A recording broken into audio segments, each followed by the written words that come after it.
A virtual environment is a Python environment such that the Python interpreter, libraries, and scripts installed into it are isolated from those installed in other virtual environments and any libraries installed by default in a system Python.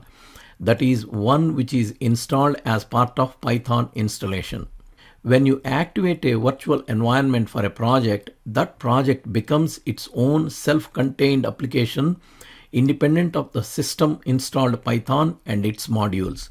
The new virtual environment has its own PIP to install libraries, its own libraries folder where new libraries are added, and its own Python interpreter for the Python version used to activate the environment.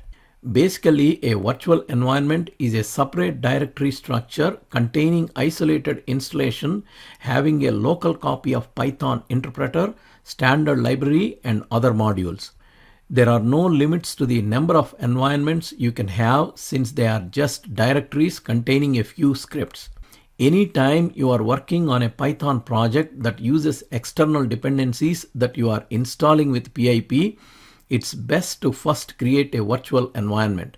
venv is the module used to create and manage virtual environments. This module is part of Python standard library and it's the officially recommended way to create virtual environments since Python 3.5. To create a virtual environment in Python using venv in command prompt, use this command. Version is optional. If you have multiple versions of Python installed, you must specify the version. The second argument is the location to create the virtual environment. Generally, you can just create this in your project and call it .venv. This machine has only Python 3.12 installed. Let's create a virtual environment in Project A folder using command prompt. You can do that by navigating to the Project A folder or from anywhere. Open command prompt. Project A is in the folder Python projects in C drive. Navigate to Project A folder using this command. To create the virtual environment, run this command. If you haven't configured the path variables for Python, then you might need to provide the full path to the Python exe. This is the path if you installed Python 3.12 using the Windows installer provided by the Python downloads page. The path to the Python exe on your system might be different. When you run this command, venv will create a .venv folder and create a virtual Python installation in that folder. Instead of navigating to the project folder, you can create a virtual environment from anywhere.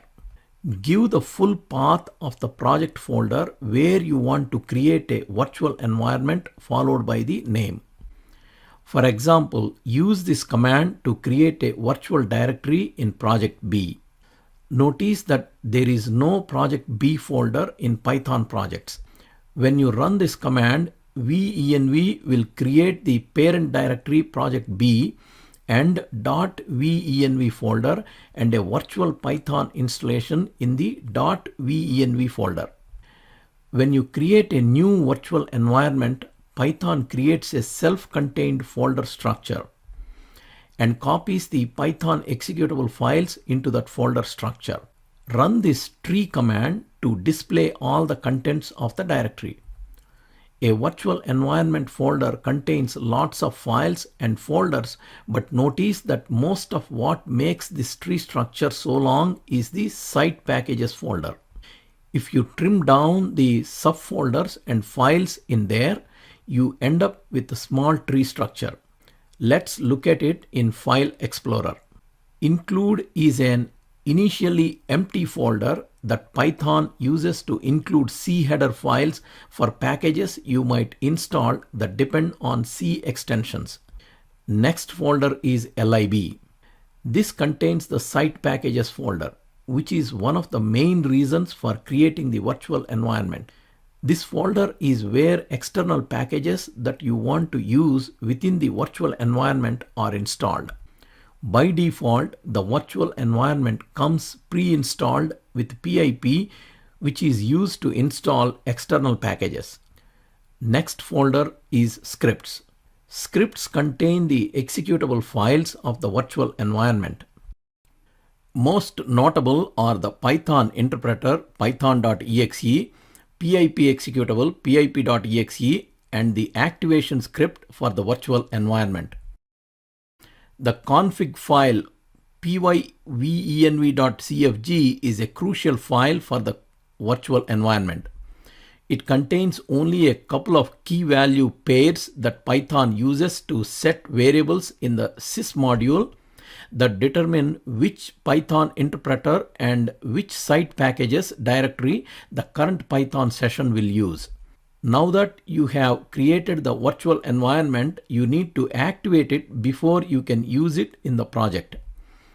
Activating a virtual environment will put the virtual environment specific Python and pip executables into the shell's path. To activate the virtual environment on Windows, you need to run a script which is in the scripts folder. If you are using command prompt, run the activate.bat script. If you are using PowerShell, run the activate.ps1 script. In the command prompt, navigate to the project directory. Run this command. .venv is the directory where the virtual environment was installed. Once the virtual environment is activated, the name of the virtual environment will appear on the left side of the terminal in parentheses. The scripts folder contains a local copy of Python interpreter.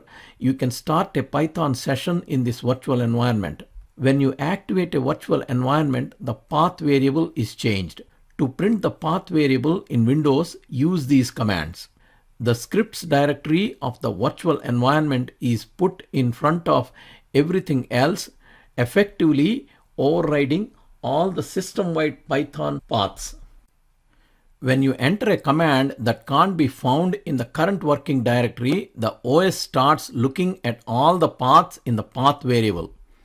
When you import a library, Python looks in the path for library locations.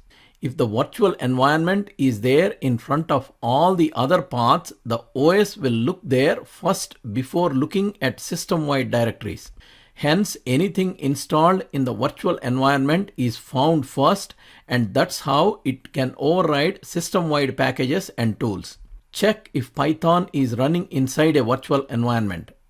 To check whether the Python session is in virtual environment, check the sys.path. Run these commands.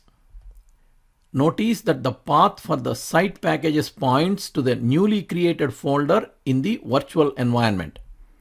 The scripts folder of this virtual environment also contains pip utilities. If you install a Python package, that package will be active only in the current virtual environment.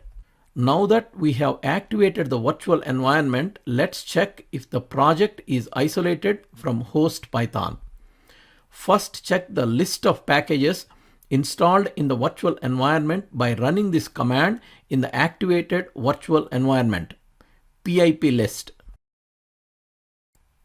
Only pip is listed, which is the base package that comes default with the new virtual environment. Now open a new terminal in which you haven't activated the virtual environment and run the command. You will notice a lot more libraries in the host Python that you may have installed in the past.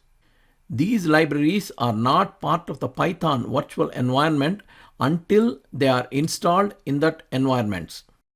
Deactivate a virtual environment. If you want to switch projects or leave the virtual environment, deactivate the environment. Run this command. Now you will be back to the system's default Python installation. Closing the command window will also deactivate the virtual environment. If you want to use the virtual environment again, reactivate it. To reactivate an existing virtual environment, follow the same steps as activating a virtual environment. Delete a virtual environment. There is no special command to delete a virtual environment. Deactivate it first and then delete the directory with all its contents. If you like this video, please subscribe to our channel.